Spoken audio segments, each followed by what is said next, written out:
Hello dear future doctors and dear parents, welcome back to Saratha. Re NEET की result out होने के बाद आपके मन में एक ही सवाल चल रहा है, सर कटअप कितना होगा? कटअप तो बता दो। हमारे पास ईएसआईसी आईपी वार्ड की सर्टिफिकेट भी है, तो हमारे लिए क्या कटअप होना चाहिए? आपने तो ऑल इंडिया कोटा की कटअप बता दी है, MBBS, BDS, Ayush and veterinary courses की।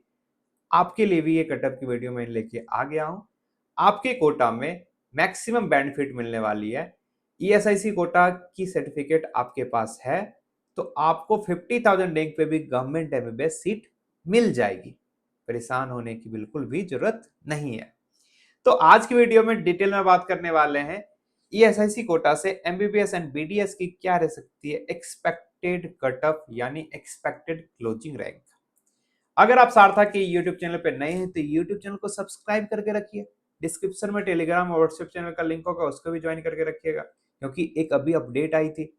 परसों आपका ईएसआईसी की वेबसाइट फिर से ओपन किया गया था। आप अपना ईएसआईसी आईपी वार्ड की सर्टिफिकेट डाउनलोड कर सकते थे, जिसमें आपका new roll number and old roll number mention था। अभी तक आपने डाउनलोड नहीं किया तो जाइए ईएसआईसी की वेबसाइट से अपनी ईएसआईसी आईपी वार्ड की सर्टिफिकेट डाउनलोड कर लीजिए। इसके साथ ही सारथा ऐप को भी डाउनलोड करके रखिए, क्योंकि काउंसलिंग रिलेटेड जितनी भी अपडेट आएगी सारी आपको एक प्लेटफॉर्म पे ही मिलती रहेगी। तो चलिए सबसे पहले देखते हैं क्या ट्रेंड देखने को मिला है। मैंने पहले ही प्रेडिक्ट किया था कि जो कटअप रहना चाहिए 545 प्लस वन स्टैंड, तो कटअप अभी 555 के अराउंड देखने को मिलेगा ऑल इंडिया कोटे में जनरल कैटेगरी। इसके अलावा क्या और ट्रेंड देखने को मिल रहा है? 19 स्टूडेंट 700 प्लस पाए गए, 9815 स्टूडेंट आपके 600 प्लस पाए गए। वहीं बात करता हूँ 500 प्लस की 89,341। वहीं 400 प्लस की बात करता हूँ 2,21,767। 701 से 720 के बीच में 19 स्टूडेंट, 651 से लेके 700 के बीच में 1400, 601 से लेके 650 के बीच में 8,400। वही बात करता हूँ 551 से लेके 600 के बीच में 27,000, 501 से लेके 550 के बीच में 52,000, 451 से लेके 500 के बीच में 27,000। वही बात करता हूँ 401 से लेके 450 के बीच में 1.05 लाख। पॉइंट 351 से लेके 400 के बीच में 1.42 लाख स्टूडेंट पाए गए हैं।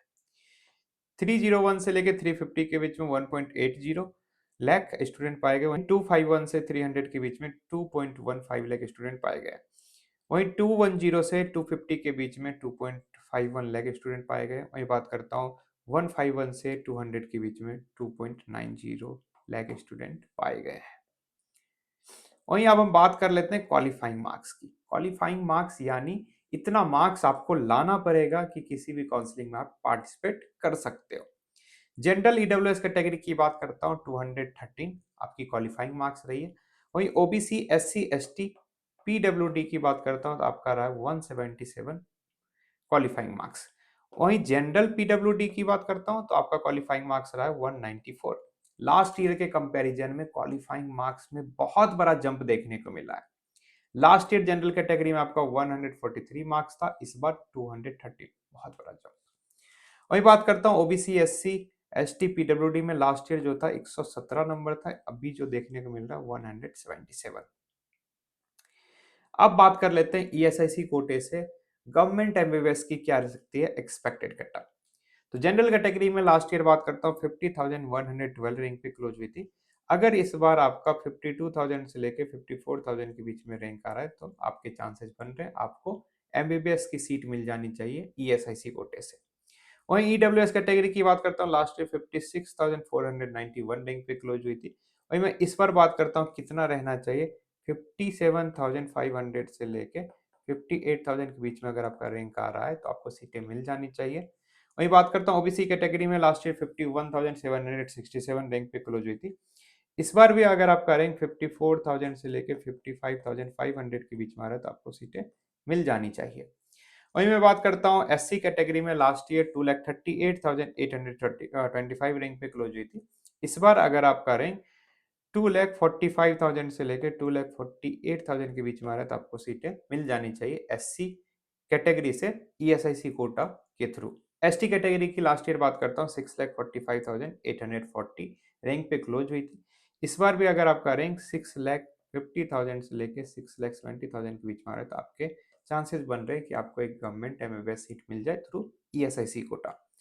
अगर आपका रैंक मैं बता देता हूँ, जनरल कैटेगरी में 65,000 के आसपास है तो आपको काउंसलिंग करवानी चाहिए। ईडब्ल्यूएस में भी 65,000 70,000 के आसपास है तो काउंसलिंग करवानी चाहिए। ओबीसी कैटेगरी की बात करता हूँ तो आपके लिए 65,000 रैंक आ रही है तो काउंसलिंग करवानी चाहिए।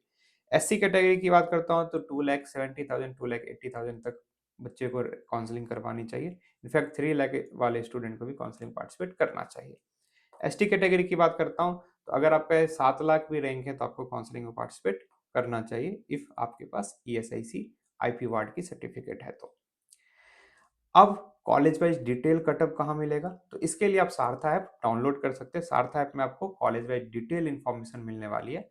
सारथा ऐप में MBBS counselling, BDS counselling, Ayush counselling, BVSc यानी वेटनरी की काउंसलिंग, एब्रॉड एमबीबीएस की डिटेल इन्फॉर्मेशन डाली गई है। क्या क्या मिलेगा, नोटिफिकेशन और अपडेट्स मिल जाएगी, प्रेफरेंस लिस्ट बना सकते हो, लाइव सेशन मिलने वाला है, cut off fees, bond stipend की डाटा मिलने वाली है, काउंसलिंग की वीडियोज मिलने वाली है, कॉलेज प्रिडिक्टर टूल मिलेगा, choice filling and form filling में सपोर्ट मिलने वाला है, कॉलेज की रिव्यू मिलेगी, इसके साथ ही कॉलेज कंपेयर कर सकते हो, स्कॉलरशिप की गाइडेंस मिलेगी और कॉलेज की इंसाइट मिलने वाली है जो बच्चे वहाँ पढ़ाई कर रहे हैं उनको द्वारा दिया गया। अगर आप चाहते हैं हमारे एक्सपर्ट के साथ कनेक्ट होना जो आपकी पूरी काउंसलिंग जर्नी में आपके साथ कनेक्ट रहे, वो भी फैसिलिटी अवेलेबल करवाई गई है 1-on-1 काउंसलिंग में। अगर आप चाहते हैं हमारे साथ जुड़ना, एक्सेप्ट 1-on-1 काउंसलिंग, ये सारी चीज़ें आपको 3499 में मिल जाएगी। ऐप में आपको इधर कोई भी अपडेट आएगी, काउंसलिंग की नोटिफिकेशन दिख जाएगी। प्रिडिक्टर वाले सेक्शन में अपना रैंक डाल के कॉलेज प्रिडिक्ट कर सकते हो कौन कौन से कॉलेज आपके रैंक पे अवेलेबल है। लाइव सेशन में आप हमसे 1-to-1 बातें कर सकते हैं। रिसोर्स वाले सेक्शन में काउंसलिंग की पीडीएफ अपलोडेड की गई है। इंस्टीट्यूट वाले सेक्शन में 2000 कॉलेज की डिटेल इन्फॉर्मेशन डाली गई है, like the nearest airport, nearest railway station, college में कितने नंबर ऑफ बेड्स हैं, ओपीडी कितनी है, इसके साथ ही बॉन्ड पॉलिसी क्या है, लास्ट ईयर क्या रहा था closing rank and closing marks, इसके साथ ही कॉलेज की इंपॉर्टेंट पीडीएफ भी इधर अपलोड की गई है। और आसपास घूमने का क्या जगह है, क्या क्या फैसिलिटी अवेलेबल है, online food delivery app and the cab facility, इसके साथ ही कॉलेज क्यों लेना चाहिए क्यों नहीं लेना चाहिए, वो सारे पॉइंट मेंशन किए गए वहाँ जो बच्चे पढ़ाई कर रहे हैं उनके द्वारा। इसके साथ ही वीडियोज वाले सेक्शन में आप वीडियोज देख सकते हो, काउंसलिंग के रूल्स को समझ सकते हो। कटअप वाले सेक्शन में last year category wise, college wise and round wise cut off भी आप देख सकते हो। अगर आपको हमारे साथ जुड़ना है तो दिए हुए नंबर पे कॉल कर लो, हमारी टीम प्रॉपर आपकी हेल्प कर देगी।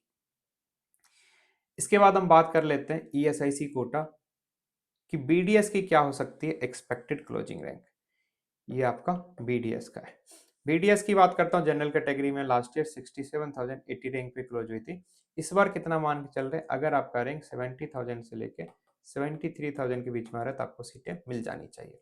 ईडब्ल्यूएस कैटेगरी की बात करता हूँ, लास्ट ईयर 69,195 रैंक पे क्लोज हुई थी। इस बार कितना रह सकता है, अगर आपका रैंक 75,000 से लेके 78,000 के बीच में आ रहा है तो आपको सीटें मिल जानी चाहिए। ओबीसी कैटेगरी की बात करता हूँ, लास्ट ईयर 71,132 रैंक पे क्लोज हुई थी।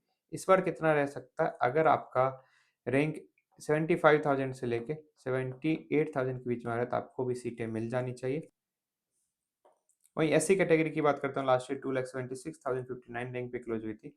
इस बार भी अगर आपका रैंक 2,80,000 से लेके 3 लाख के आसपास आ रहा है तो आपको चांसेस बन सकते हैं, आपको एक सीट मिल जाएगी बीडीएस की थ्रू ईएसआईसी कोटा, क्योंकि बीडीएस के 2 ही कॉलेज हैं। वहीं एसटी कैटेगरी की बात करता हूँ, लास्ट ईयर 7,68,641 रैंक पे क्लोज हुई थी। इस बार कितना रह सकता है, 7,50,000 से लेके 7,80,000 के बीच में आपका एक्सपेक्टेड कटअप रह सकता है बीडीएस का एसटी कैटेगरी में थ्रू ईएसआईसी कोटा। एक बार मैं बता देता हूँ, अगर जनरल कैटेगरी में आपका 90,000 तक रैंक आ रहा है तो आपको काउंसलिंग करवानी चाहिए। ईडब्ल्यूएस कैटेगरी की बात करता हूँ, 95,000 तक आ रहा है तो आपको काउंसलिंग करवानी चाहिए। इनफैक्ट 1 लाख तक भी आ रहा है तो काउंसलिंग करवानी चाहिए। वहीं ओबीसी कैटेगरी की बात करता हूँ, आपका भी 1 लाख के अंदर आ रहा है तो आपको काउंसलिंग पार्टिसिपेट करना चाहिए। एससी कैटेगरी की बात करता हूँ, अगर आपका रैंक 3,30,000 तक भी आ रहा है तो आपको काउंसलिंग में पार्टिसिपेट करना चाहिए। एसटी कैटेगरी में बात करता हूँ तो अगर आपका 8 लाख रैंक तक आ रहा है तो आपको भी काउंसलिंग में पार्टिसिपेट करना चाहिए। अगर इसके अलावा कोई और भी डाउट रह जाता है तो हमारी टीम को व्हाट्सएप या कॉल कर सकते हो 7203086849 पे। ये सारी चीज़ें मैंने एक्सप्लेन कर दिया। सारथा ऐप में क्या क्या मिलने वाला है, एमबीबीएस की डिटेल इन्फॉर्मेशन मिलेगी, बीडीएस की, आयुष की, वेटनरी की, एब्रॉड एमबीबीएस की। जाइए एक बार सारथा ऐप डाउनलोड कीजिए, एक्सप्लोर कीजिए, काफ़ी सारी चीज़ें फ्री में भी दे रखी है। आई थिंक ये आपके लिए one of the best platform हो सकता है काउंसलिंग के लिए। जाइए एक्सप्लोर कीजिए, अगर आपको अच्छा लगता है तो हमारे साथ जुड़ भी सकते हैं। आज की वीडियो में इतना ही, मिलते हैं फिर किसी नई वीडियो में। Till then bye bye, take care.